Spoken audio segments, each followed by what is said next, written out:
ठीक है, देखो हमारा देश कब आजाद हुआ था? 15 अगस्त 1947 को देश आजाद हो गया।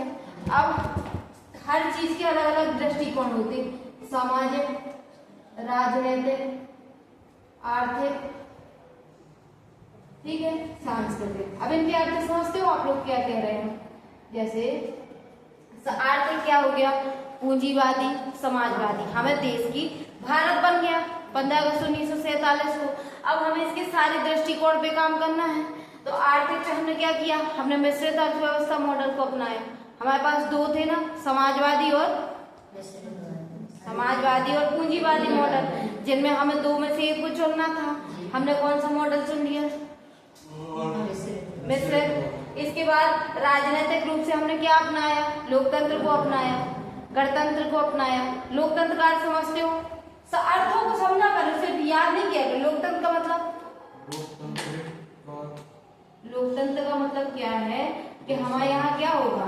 जो भी शासन करेगा वो जनता के लिए करेगा। किसके लिए करेगा? जनता के लिए। चुनेगा कौन? जनता के द्वारा। और किसका शासन होगा? जनता। अब कोई कहे लोकतंत्र क्या है, आप लोग बोल दो। जनता के लिए, जनता के द्वारा, जनता का शासन। पूरी पावर किसके हाथ में? जनता के हाथ में। तो इसको क्या बोलते हैं? लोकतंत्र। अब क्या है? गणतंत्र। गणतंत्र क्या होता? जो हमारे देश का में सबसे इम्पोर्टेंट व्यक्ति होगा वो कहाँ से होगा? वो भी क्या होगा? जनता का प्रतिनिधि, जो जनता के द्वारा ही चुना जाएगा। अब आपको ये चीज अभी बहुत आसान लगेगी, लेकिन इसके पहले कौन सा चलता था? राजतंत्र चलता था।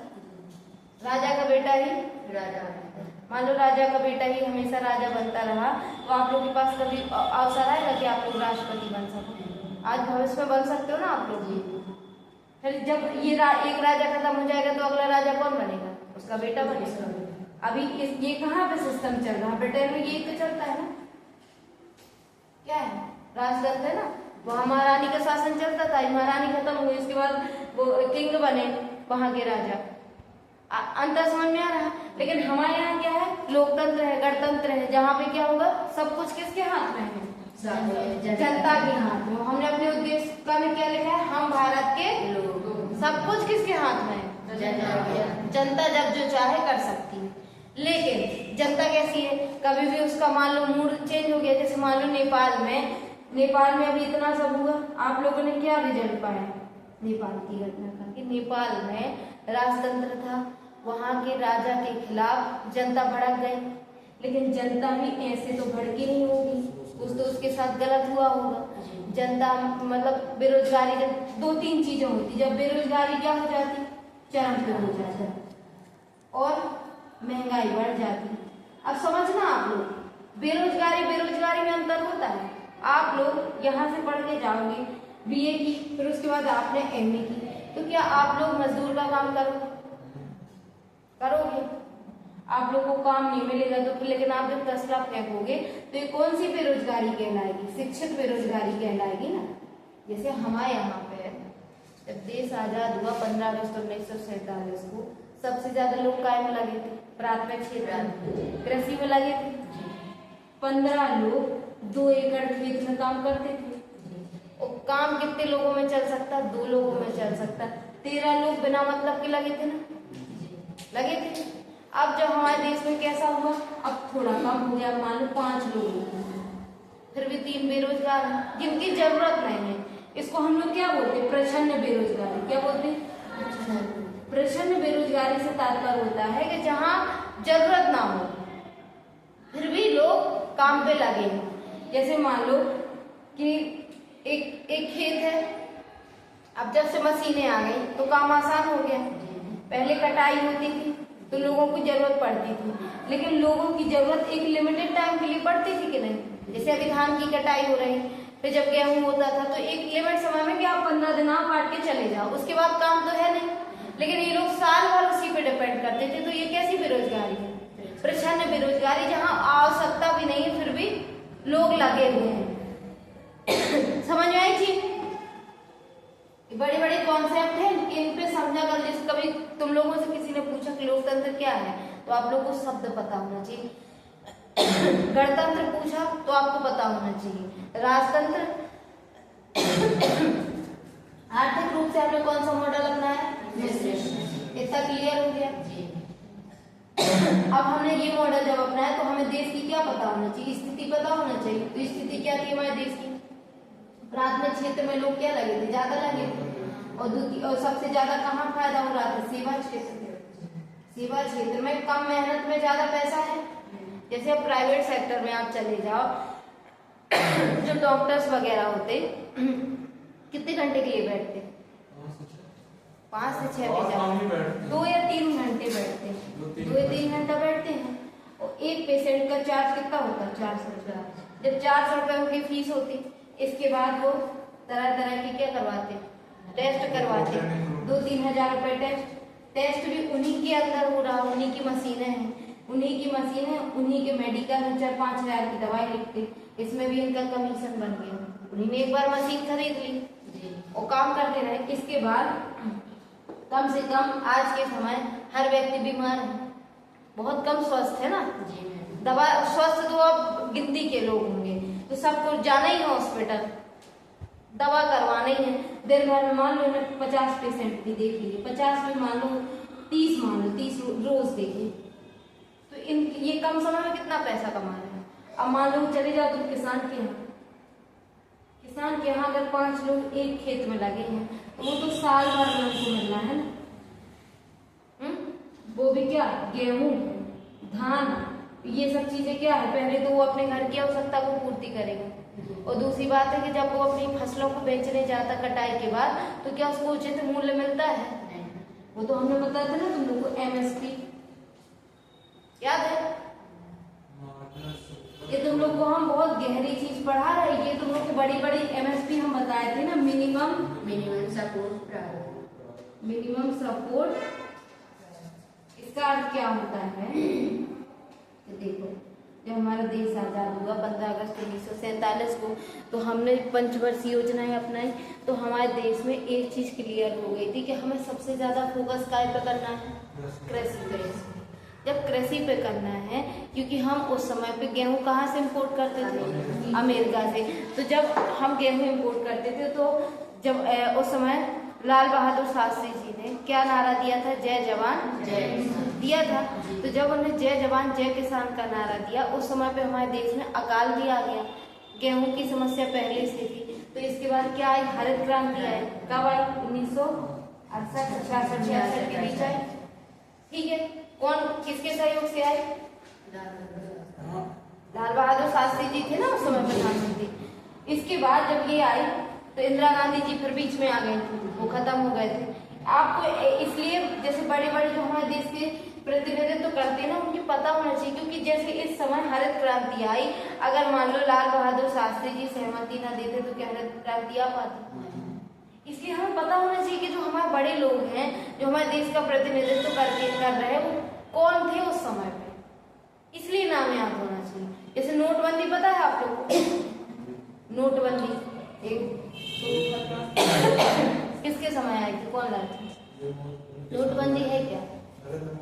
नोट बंद हो गए थे ना 2016 में। नए नोट आ गए थे, अच्छी गड्डी लोग फेंक रहे थे एक दूसरी जगह। तो वो अब ये भविष्य में क्वेश्चन आएगा कि नोटबंदी कौन लाया था? नरेंद्र मोदी जी के टाइम पे आई थी। जैसे अब मध्य प्रदेश में लाडली बहना किसके टाइम पे आई थी? मोहन यादव लाए, लेकिन अब प्रेजेंट में कौन है? लेकिन लाया कौन था? सफलता किसको मिल रहा है? भाजपा पार्टी को मिल रहा है, लेकिन श्रेय अब किसको जा रहा है? मोहन यादव को। और लाया कौन थे? शिवराज सिंह चौहान। ऐसे ही जब हरित क्रांति आई थी तो कौन लाया था? लाल बहादुर शास्त्री जी। सफलता किसको मिली? इंदिरा गांधी। समझ गए? तो जब ये 1966 में क्या आई? हरित क्रांति। क्या है? अब जो हमारे यहाँ पे किसान थे तो देश कैसा था? अंग्रेज छोड़ के गए थे। हमारे यहाँ वैसे भी बहुत भ्रष्टाचार और बिचौलियों का रोल आज भी चलता है, पहले भी चला आया, वो आगे भी शायद चलता रहेगा है। अब ये किसान जब अपनी खेती की हरित क्रांति के बाद, तो इनको जब तक इनके यहाँ मान लो 1 कुंटल गेहूं हुआ, वो इनको इसके उचित रेट नहीं मिलेंगे। तो क्या मिलने का फायदा है? होने का कोई फायदा है? तो सबसे ज्यादा दिक्कत क्या में आ रही थी कि किसानों को उनकी फसलों का क्या नहीं मिल रहा, उचित मूल्य क्या नहीं मिल रहा। अभी भी आप लोग अभी देखते चले जाओ 10 किलो चावल लेके और किसी दुकान में बोल दो कि ये चावल ले लो भैया, तो वो क्या बोलेगा, ये तो खराब हो गए हैं और रख दो ऐसे 20-25 रुपए में बोलता है। और वही आप जाओ कि हमें 10 किलो चावल दे दो, उसके सारे चावल भी होंगे तो फिर 50 रुपए किलो देता है। ऐसी स्थिति हमारी उस समय भी थी और आज भी आज का है। तो जब सरकार ने देखा कि किसानों को फसलों का क्या नहीं मिल रहा, उचित मूल्य, आप सब किसान हो तो आप लोग को तो और अच्छे से पता होगा ये चीज। तो जब इनको उचित मूल्य नहीं मिल रहा तो सरकार क्या लेके आई, MSP। आज भी है ये, इसका मतलब होता है न्यूनतम समर्थन।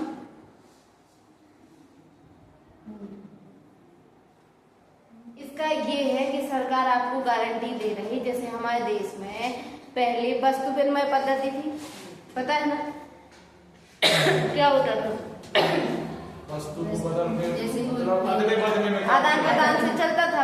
लेकिन उसमें समस्या आई तो क्या लाए हम, पैसा लाए। पैसा की गारंटी कौन देता है, आरबीआई देती है ना। ऐसे ही MSP जो है सरकार आपको गारंटी देती है कि आपकी फसल कहीं भी ना बिके तो इससे इतने रेट पे हम ले लेंगे। कितनी फसलों पे, 24 फसलों पे MSP कौन देती है, सरकार देती है। कितनी फसलों पे, अभी लिखो ना, ये भी यहाँ देखो, कितनी फसलों पे, 24 फसलों पे। क्या गारंटी देती है सरकार कि मान लो अगर आपका गेहूं हुआ, क्या हो मार्केट में आपको कुछ भी रेट मिले, हमें उससे मतलब नहीं है, लेकिन हम आपको एक न्यूनतम रेट कितना, मान लो 60 रुपए किलो फिक्स कर दिया, किसने, सरकार ने। आप अपने यहाँ फसल लाओ, हमको बेच दो। अब आप पे कोई प्रेशर नहीं है कि अगर आपको बाहर मार्केट में कोई 64 रुपए में खरीद रहा, आप बेच दो, लेकिन 60 से कम में आपके पास विकल्प है, आप आओ हमारे पास। तो इसीलिए लोग मंडी जाते हैं ना बेचने, इसके कारण जाते, काय के कारण, MSP न्यूनतम समर्थन मूल्य। अब दिक्कत क्या है, ये कितनी फसलों पे मिलता है, 24 फसलों पे मिलता है। और हमारे यहाँ जो कृषि है वो काय पे निर्भर है, पूरी तरीके से मौसम पे है ना। अब जैसे अभी अपन ने धान बोया था और बारिश ना होती तो धान गई, बारिश ज्यादा हो जाती तो धान गई है। गेहूं बोया और मान लो ओला ज्यादा मात्रा में गिर जाए तो चौपट है, ये चीज नहीं। तो जब हमारी जो कृषि है काय पे निर्भर है, मौसम पे, और मौसम हमारे हाथ में है क्या, कुछ चीजें हमारे हाथ में नहीं होती ना। अब जब मान लो कि कोई किसान अपना सब कुछ लगा के दिन रात खेती कर रहा और 4 महीने किसी फसल को दे रहा और अचानक बाढ़ हो गई तो उसकी तो जिंदगी चौपट हो जाएगी। तो ये किसान पहले से कर्ज लेता है, जब वो बीज वगैरह खरीदता है तो कर्ज लेके खरीदता है कि अभी आप दे दो, जब हमारी फसल हो जाएगी हम आपका चुका देंगे। हम कोई गलत बात तो बता नहीं रहे। जब इसने ऑलरेडी कर्ज लिया है तो क्या ये किसान इतना पढ़ा लिखा है कि बैंक से कर्ज लेगा, किसी जान पहचान वाले व्यक्ति से लेगा जिसपे उसको भरोसा होगा, भले वो कितना भी फ्रॉड हो, लेकिन किससे लेगा, जिससे उसका परिचय होगा। जब इसने लिया, क्या लिया, पैसा लिया, अब वो क्या लगाएगा उस पर, ब्याज। अब उसकी हो गई फसल चौपट, घर में बच्चे भी हैं। हमारा समाज कैसा है, आपकी बेटी कैसी भी हो लेकिन दहेज लगना है। हर चीज में पैसे की जरूरत है, चीजों की महंगाई चरम पे है। क्या हमारा सिर्फ गेहूं चावल खा के काम चल सकता है? तो जब इतनी सारी चीजें हुई, किसान के साथ क्या हुआ, इसने पैसा लिया, समझना आप लोग चीजों को, इसने पैसा लिया, उधार लिया, इस पे क्या लगा, ब्याज लगा।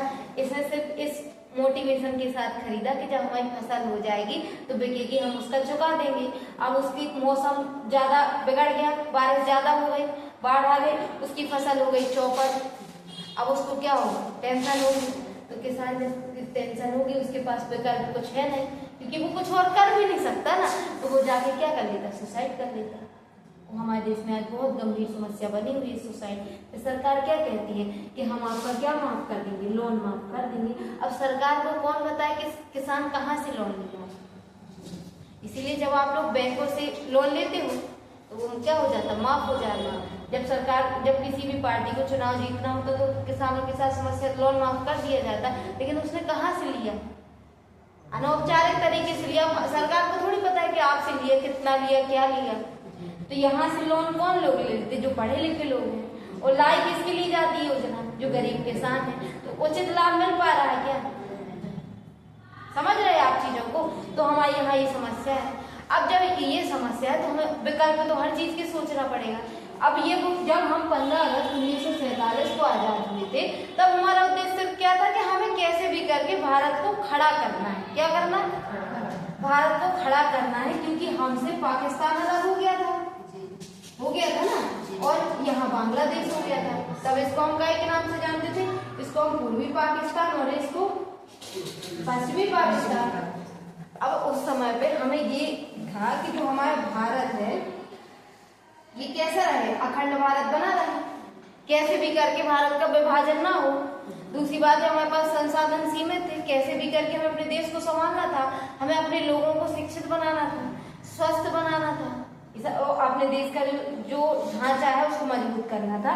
ये कब की बात थी? 15 अगस्त 1947 की, जब हमारे यहाँ गेहूं भी हम कहाँ से करते थे आयात? अमेरिका से। लेकिन आज कौन सा सन आ गया? 2025। अब हमारे पास इतना सब तो है कि जब कोविड-19 जैसी महामारी आई तो अब जब देशों से एक दूसरे देश से आयात निर्यात बंद हो गया था ना सब कुछ, तो सभी देश वो सरवाइव कर पाए जो खुद आत्मनिर्भर थे। तो हम क्यों कर पाए? क्योंकि हमारे यहाँ गेहूं चावल जैसे जो बेसिक चीजें हैं वो हमारे देश में हो जाती थी। कभी महसूस किया ना? उस समय अमेरिका से किसी देश से आयात निर्यात तो हो नहीं रहा था, लेकिन हम कहाँ फंस गए थे? टेक्नोलॉजी में, मेडिकल में। अब जैसे मान लो मास्क है, उस समय पे N95 मास्क चला था, क्रेज चला था। हमारे भारत की संस्कृति बहुत पुरानी संस्कृति है, जिसका उद्देश्य क्या है? वसुधैव कुटुंबकम कहा जाता है, संयुक्त परिवार। ये सब हमारे देश की संस्कृति है। लेकिन हमारे देश की संस्कृति में जब नई नई चीजें आ जाती तो हमें एडजस्ट करने में टाइम लगता। हम समझते साथ हैं, लेकिन क्या है पुरानी चीज को नई बनाने में थोड़ा टाइम लग जाता है। जब आ गया क्या? N95 mask. अब ये जब मास्क आया तो उस समय पे बहुत क्या था? सीमित मात्रा में उपलब्ध था, और इसकी जो बनाने की कॉस्ट है वो ज्यादा थी। और इंडिया में कैसे लोग हैं? क्या इंडिया में जब ये मास्क आया था तो समथिंग 150 रुपए के आसपास मिलता था। तो इंडिया में 140 करोड़ लोग इसको खरीदने की क्षमता रखते हैं? रखते हैं। मास्क जैसी चीज पे 150। आपको जब सेव 100 रुपए किलो मिलता है तब भी आप क्या जब आपको सेव 100 रुपए किलो मिलता है कितने लोग खरीदते हैं? जबकि सेव तो बहुत फायदा करता है ना, नहीं खरीदते ना। जब 20 रुपए किलो मिलेगा तब जाके आप क्या करोगे? मत करोगे। और ये तो कितने का मिल रहा है? 150 रुपए का मिल रहा है। और ऐसी चीजें जो हमारे स्वास्थ्य के लिए, तो स्वास्थ्य के लिए ध्यान देता है तो क्या कोई? तो जब ये वाली चीज आई तो हमने क्या किया? विकल्प तलाशा। विकल्प कैसे तलाशा? कि अब हमें कम समय में क्या करना? ज्यादा चीजें चाहिए ताकि हमारे देश का काम चल सके। तो हमने ये काम किसको सौंपा? महिलाओं को सौंपा जी। तो उन्होंने घर में क्या मास्क बनाए जी, कपड़े के मास्क बनाए। N95 के साथ क्या विशेषता थी? एक बार यूज करके हटा दो। लेकिन जो हमारे घरों में मास्क बने उन्हें तो हम साफ सफाई करके यूज कर सकते थे ना। तो ये भारत की संस्कृति। तो हमने चीजों को अपने तरीके से अपनाया। ऐसे ही हमारे देश में जो किसान हैं, कौन है? किसान। ये एक पैटर्न से चले आ रहे हैं कि ये क्या कर रहे हैं? किसानी कर रहे हैं। अब जैसे आप लोग पढ़ रहे हैं BA में, ठीक है? तो हमारी जो पुरानी शिक्षा व्यवस्था थी वो कैसी थी? कि सिर्फ आप पढ़ाई करते चलो। लेकिन गांधी जी ने एक बार कहा था कि जब आप अपने साथ पढ़ाई करो तो आपको अपने साथ साथ रोजगार भी देखना चाहिए। इसीलिए सरकार क्या पे फोकस कर रही? स्किल पे फोकस कर रही। जैसे आप लोग पढ़ाई के साथ साथ क्या कर सकते? बच्चों को पढ़ा सकते। पढ़ाई के साथ साथ क्या कर सकते? कंप्यूटर चला सकते कि नहीं? मशीन, सिलाई मशीन चला सकते। लेकिन उसके लिए क्या चाहिए? आपके पास स्किल चाहिए। कॉल सेंटर पे काम कर सकते, टूरिस्ट प्लेस पे जा सकते। उसके लिए आपको काम करना, पढ़ाई भी और कमाई भी। जो हमारी नई शिक्षा नीति है वो ऐसे ही बनी ना कि हमें सिर्फ पढ़ना नहीं है, क्योंकि जब हम पढ़ाई करते हैं तो हमारे जो 20-25 साल है वो पूरा इसी में चला जाता है। वो हमारी जो पूरी ऊर्जा है एक जगह चली जाती है। हमें अब काय की जरूरत है? जो मल्टी टैलेंटेड हो। क्या हो? मल्टी, जिसको एक साथ कई चीजें आती हैं, जिसको अच्छी स्पीच भी आती हो, अच्छी ड्राइंग भी आती हो, उसके पास अच्छी राइटिंग स्किल भी हो, जो पढ़ाई में भी एवरेज हो। आप जैसे मान लो आप हो 100% पढ़ाई में, लेकिन आपसे बाकी सारी चीजें नहीं आती, तो जो 99% लोग हैं वो तो बिना पढ़े लिखे हैं ना, तो उनके साथ आप कैसे रहोगे? तो आपको अनपढ़ के साथ भी रहना चाहिए, पढ़े लिखे उसके साथ भी रहना आना चाहिए। तो हमें कैसे लोग चाहिए? जो मल्टी टैलेंटेड हो। लेकिन उसके लिए हमें क्या करना पड़ेगा? काम करना पड़ेगा। तो ऐसे ही जो हमारी जो किसानी है वो पुराने ढांचे पे है, काय पे निर्भर है? मौसम पे। मौसम किसी के हाथ में है क्या? सरकार के भी हाथ में नहीं है। तो हम क्या कोशिश कर रहे हैं कि जो हमारे किसान है, समझना है इस चीज को, ये एक चीज पे निर्भर ना हो। अब जैसे मान लो ये खेत है, इन्हें यहाँ पे क्या बीज बो दिया, क्या ये यहाँ पे साथ में सब्जी वगैरह नहीं बो सकते? यहाँ गाय नहीं पाल सकते? अब कितने क्षेत्र आ गया देखो, यहाँ पे इनकी किसानी चल रही है, यहाँ पे इनका बागवानी हो गया, यहाँ पे इनका डेयरी वगैरह चलने लगा। और ये जो दूध है वो कहाँ जाने लगा? डेयरी में जाने लगा। तो पैसा आने लगा कि नहीं? जब हमारे यहाँ ये नहीं आई थी श्वेत क्रांति, आप लोग को पता नहीं होगा, पहले पता है क्या होता था? पहले एक मान लो कि घर में 20 लीटर भी दूध हो गया, तो उस दूध को कहो गाय को पिला दिया जाए। मठा जैसी चीज क्या थी? कीमत थी क्या उसकी? क्योंकि हम लोग बेचना नहीं जानते थे और कहा जाता था कि दूध और दूध बराबर होता है। लेकिन जब ये क्या आई? श्वेत क्रांति आई। श्वेत क्रांति के बाद से क्या ये दुग्ध क्षेत्र में क्या हुआ? बढ़ावा मिला, दूध को बेचने लगे। जैसे आज गाय भैंस है, क्या हर घर में है? क्या नहीं है ना। तो हमें चीजों का क्या करना है? उचित बंटवारा करना है। जैसे इनके पास है, ये अपनी आवश्यकता का रख लें, फिर बाकी बेच लें, तो सबके पास पहुंच जाएगा। आज हमारे यहाँ पे जितना भी जो संसाधन है, जिसके पास ज्यादा है वो क्या करे? कम दे दे, कम लोगों को दे दे, जिनको जरूरत है, तो तालमेल बना रहेगा। तो जब ये गाय भैंस जैसी आई डेयरी वाली चीजें आई, तो आज दूध 60 रुपए किलो तक पहुंच गया कि नहीं? कितने लोगों को फायदा हो गया? आजकल लोग किसानी भी कर रहे हैं दूध। तो इससे क्या होगा? इनकी अगर फसल खराब हो जाएगी तो क्या ये सुसाइड करेंगे? बताओ, करेंगे? अब मान लो सब्जी बोई और उसी समय पे सब्जी टमाटर हो गया 100 रुपए किलो, तो उसको फायदा हो जाएगा कि? हो जाएगा। अदरक है, लहसुन है, ये चीजें अगर महंगी हो गई तो किसान जी लेगा कि नहीं? तो हमें काय की जरूरत है? एक साथ क्या हो गया?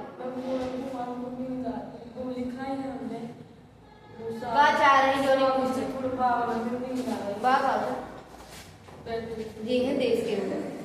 ठीक है, हमें क्या करना? किसानों को कैसा बनाना? वो एक साथ कई चीजों पे फोकस करे ताकि उनका जीवन क्या हो।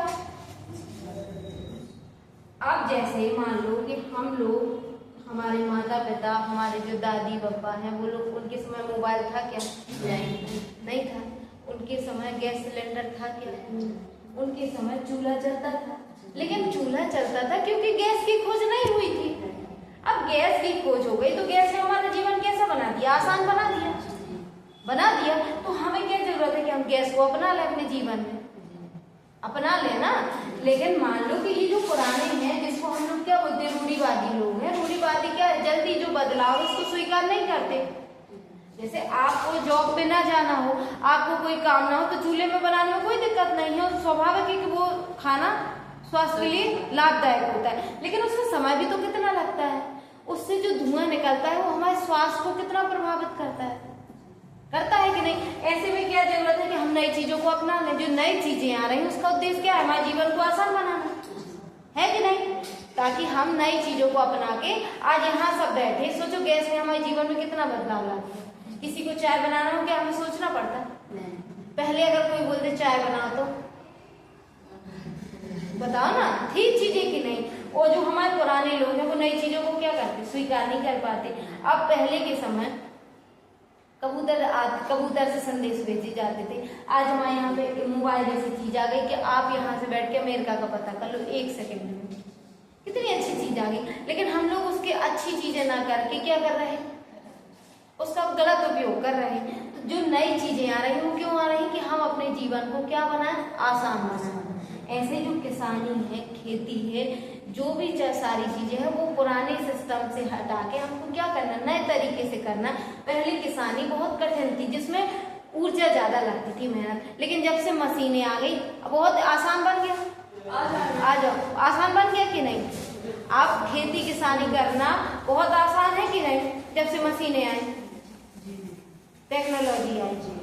तो अब जब हमारे अंदर जब सारी चीजें टेक्नोलॉजी आ रही तो हमें इनको अपनाना चाहिए कि छोड़ना चाहिए? लेकिन एक चीज हमेशा याद रखना चाहिए, क्या जो टेक्नोलॉजी आई है और जो मशीनें आई हैं, जो आगे और आना है, वो इंसान की जगह ले लेंगे? नहीं लेंगे ना, क्योंकि इंसान के पास क्या है, सोचने समझने की क्षमता है। जैसे जो रोबोट बनाए जाते हैं, रोबोट कैसे होते हैं, उनको एक बता दिया जाता है कि आपको ऐसे काम करना है। कैसे करना है? आपको ये मशीन में बता दिया जाएगा कि ये व्यक्ति ऐसा आदेश देगा आपको। अब अगर आप उससे अलग तरीके से बात करोगे वो नहीं समझ पाएगा, क्योंकि वो मशीन है। क्या है? मशीन। और मशीन क्या इंसान का विकल्प ले लेगी? नहीं। तो हमें इस चीज को समझना है कि हमें टेक्नोलॉजी को तो अपनाना है, लेकिन जो हमारे अंदर इंसान वाली फीलिंग्स है, जैसे कोई व्यक्ति दुखी है तो क्या रोबोट उसको सद्भावना दे सकता है? नहीं दे सकता। लेकिन अगर जैसे कोविड-19 जैसी बीमारी आ गई और मान लो कि वहां इंसान को एक दूसरे के बोलने से बीमारी फैल गई, तो वहां हम रोबोट भेज के आसान कर सकते कि नहीं?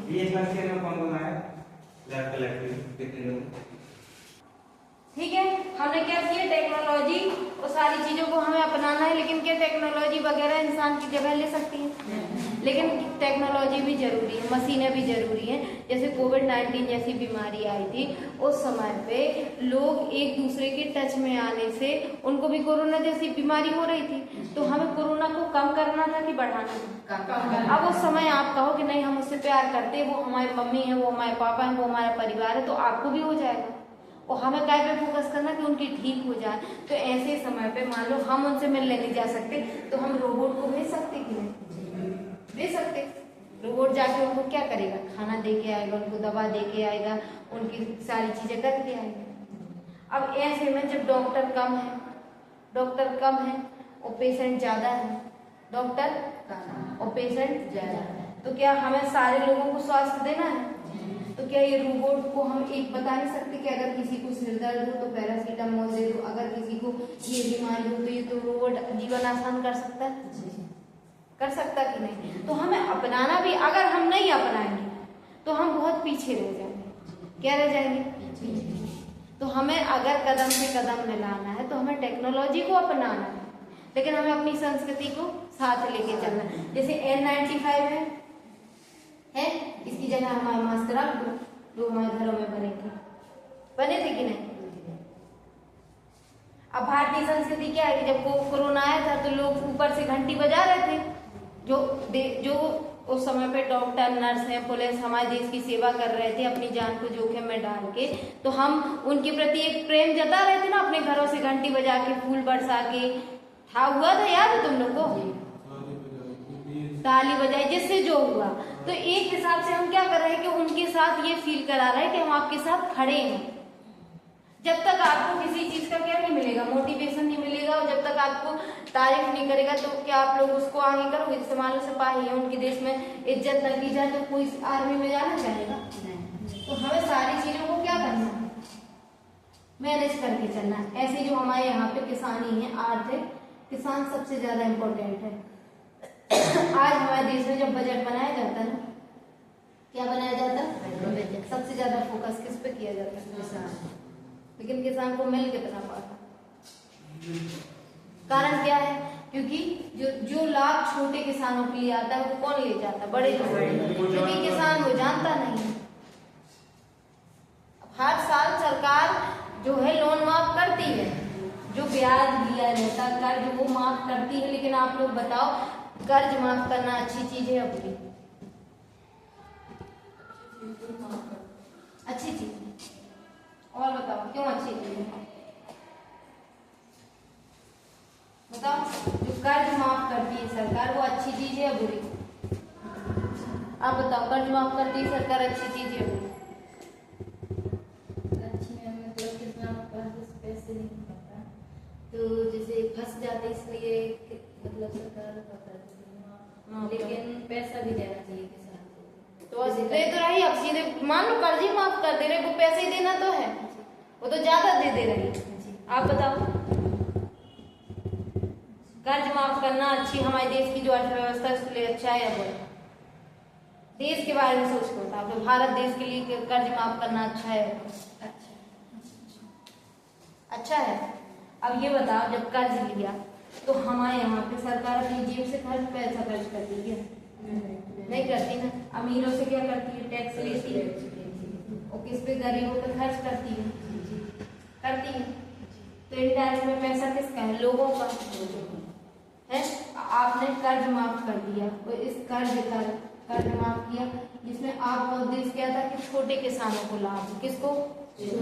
और छोटा किसान तो मर गया सुसाइड करके। लाभ किसको हो रहा? बड़े किसानों से, जिनको जरूरत भी, जिनको फर्क भी नहीं पड़ता ज्यादा किसानी से। हो रहा कि नहीं? जब इनको हो रहा और सरकार पास, जब सरकार ने कर्ज माफ कर दिया तो पैसा तो कैसा है? एक लिमिटेड है। ऐसा थोड़ी है कि सरकार चाहे जितना छाप ले। तो जो पैसा सरकार को कार पे लगाना था, विकास पे लगाना था, वो कहाँ चला गया? कर्ज माफ करने में। तो जब सरकार कर्ज माफ करेगी हर साल, तो लोग क्या करेंगे? मोटिवेट होंगे, मतलब अच्छे बनेंगे कि बुरी आदतें बनेंगी? बुरी आदतें उन्हें तो पता है कर्ज माफ कर, तो क्या वो कभी अपनी जो किसान वाली खेती किसानी वाली व्यवस्था है उसमें नवाचार लेके आएंगे कि नहीं? क्यों लाएंगे? उन्हें तो पता है ना कर्ज माफ होना, सरकार कर्ज माफ कर देगी। नहीं, किसान नहीं लाएंगे, सरकार को लाना पड़ेगा। सरकार तो कर्ज माफ कर रही ना, और ऐसे माफ करती जाएगी तो किसान को तो फिर अगर सरकार माफ नहीं करेगी तो किसान उनको वोट थोड़ी देंगे। उनको क्या चाहिए? हर व्यक्ति अपनी अपनी लाभ के लिए कार्य कर रहा है ना। वो भी पागल नहीं है, वो इसलिए कर रहे हैं क्योंकि किसान खुश रहे हैं। वोट तो चाहिए ना। वो किसानों को नाराज करके कोई पार्टी जीत सकती क्या? क्योंकि सबसे ज्यादा कौन है? किसान। तो सरकार जब कर्ज माफ जैसी चीजें लाती तो ये हमारे देश की जो व्यवस्था है उसके लिए बहुत नुकसानदायक है, क्योंकि इससे किसान क्या हो रहा, जो जिसको लाभ मिलना चाहिए उसको आज तक हमारे देश में लाभ नहीं मिला। ठीक है, ये क्लियर हो गया। लेकिन जब जो पैसा है वो कहाँ चला गया? अमीरों से लिया, गरीबों पे बांटना था। जब हमने कर्ज जैसी चीजों पे लगा दिया तो हमारी सरकार पास कम पैसा बचेगा, और पैसा सरकार को काय पे लगाना चाहिए? विकास में। और विकास में तीन चीजें बता रहे थे, शिक्षा, स्वास्थ्य और जीवन स्तर। याद है ना? सरकार को कहाँ पैसा खर्च करना चाहिए? इन पे खर्च करना चाहिए, तो इन पे कम करेगी कि ज्यादा? अब बचेगा नहीं तो कहाँ होगा? तो जो देश की एक लंबे समय की व्यवस्था है उसका नुकसान हो रहा है कि नहीं? अब ऐसे में सरकार को क्या करना चाहिए? जैसे जो एमएसपी दे रही सरकार 24 फसलों पे दे रही, अब जो 24 फसलों पे दे रही तो किसान क्या कर रहा कि वही 24 फसलों की उत्पादन कर रहा, जिन 24 फसलों पे। अब जैसे ये सब है, कोदो कुटकी जानते तुम? कोदो कुटकी, रागी, ज्वार जानते हो? बाजरा, रागी, ज्वार, बाजरा, ये सब होते ना मोटे अनाज। अब इसलिए मोटिवेशन करने के लिए वाले मतलब खेती श्री अन्न इनको नाम दिया गया है। अब ये सरकार जो ये सब चीजें हैं ये हमारे स्वास्थ्य के लिए बहुत ज्यादा लाभदायक है। क्या है? लेकिन किसान इनको क्यों नहीं उगा रहा? क्योंकि इसका क्या नहीं है, एमएसपी नहीं मिलता। क्या नहीं मिलता? और एमएसपी क्या करता है? गारंटी देता है कि हम आपको क्या करेंगे, एक न्यूनतम मूल्य देंगे। तो वो कितनी फसलें हैं? 24। तो लोग, ये जो किसान है वो किनको उगाता है? 24। और जबकि ये सब चीजें अगर साइड में उगाए वो इनके क्या है? स्वास्थ्य के बेनिफिट है। वो सरकार इनको खरीदती जाए और लोगों में मिलती जाए तो हमारे देश का विकास होगा कि घाटा होगा? स्वास्थ्य के लिए रहेगा। लेकिन किसान क्यों नहीं उगाता? क्योंकि इसके उनको क्या है? मूल्य नहीं मिलता। कहो 10 किलो कोदो कुटकी को दे जाए तो कम लागत भी आते हैं। और कम लागत, जी वेरी गुड, कम लागत है, स्वास्थ्य के लिए बहुत फायदेमंद है, इसमें ज्यादा मेहनत नहीं। लेकिन लोग क्या है, क्यों नहीं उगा रहे? क्योंकि इसमें क्या नहीं मिलता? एमएसपी नहीं है ना, और लोग खरीदते भी नहीं है। आप किस चीज को उगाओगे, किस चीज का, जैसे अर्थव्यवस्था में आप किस चीज पे फोकस करोगे, जिसकी डिमांड होगी ना। तो सरकार क्या पे ध्यान दे रही है, मोटे अनाज। मोटे अनाज में जो सब आता है, ज्वार, बाजरा, रागी, जो हमारे देश में, जो सिर्फ भारत में होते हैं, इनको क्या बोला जाता है, मोटे अनाज। और इनको नाम दिया गया है मध्य प्रदेश में श्रीअन्न। लहरी बाई का नाम सुना? लहरी बाई ने बहुत अच्छा काम किया है इस दिशा में, डिंडोरी की है, उनको अवार्ड भी मिला है। तो ऐसे जब किसान क्या करेगा कि गेहूं तो बोएगा, लेकिन साथ साथ मोटे अनाज भी बोएगा, तो क्या अगर मोटे अनाज, लोग आज स्वास्थ्य के प्रति जागरूक हो रहे हैं ना, तो जब लोग ये चीजें खरीदने जाएंगे तो किसान का विकल्प होगा ना, हमें किसानों को विकल्प देना होगा। तो सरकार का पे फोकस करे, मोटे अनाज में।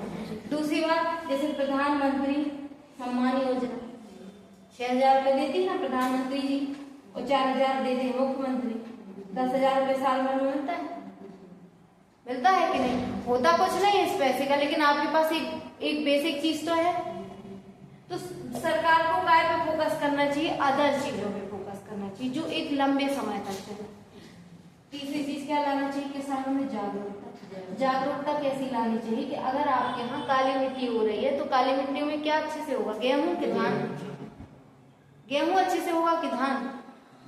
गेहूं अच्छे से होगा। लेकिन अगर सरकार ने मान लो लालच में रख दिया कि हम 80 रुपए किलो धान लेंगे, तो किसान क्या करता है, जैसी मिट्टी बिन धान उगा देता है। तो हमें क्या लानी पड़ेगी, जागरूकता, कि जिसमें जो हमारी प्रकृति वाली चीजें उसके अकॉर्डिंग आप क्या करो, उत्पादन करो, उसके अकॉर्डिंग खेती करो। समझ गए? ये हमारे देश की समस्या है, जागरूकता की कमी हो गई। और जी जैसे हमारे यहाँ पे नवाचार है, नवाचार कैसा है कि इतने सारे कीटनाशक, इन सब की दवा वगैरह है, लेकिन इसका क्या होता है, किसानों को उचित ज्ञान नहीं होता, सही ज्ञान क्या नहीं होता। तो वो क्या करते, नई नई चीजें अपनाने से कहो सही का गलत अपना लें। तो हमें क्या करना पड़ेगा, नवाचार लाना पड़ेगा। जैसे किसानों के भी ट्रेनिंग कैंप लगाए जाते हैं, उनको सिखाया जाता चीजें। तो ऐसी दिशा से हम अपने प्राथमिक क्षेत्र में क्या कर सकते, चीजों को बढ़ा सकते और सुधार ला सकते। समझ में आया? सबसे मेन क्या है, जैसे मैम अब तो वैसे सरकार जैविक खेती का ज्यादा, वेरी गुड, ये लड़की पढ़ती है। नहीं मतलब इससे कि हम लोग चलता है ऐसे तुम 12th का सीखी? तो तुम देहरादून में क्या कर रहे हो, तो तुम कर रहे हो क्या? जी, इसलिए हम क्लास नहीं आते, जैसे 10 तारीख को। अच्छा।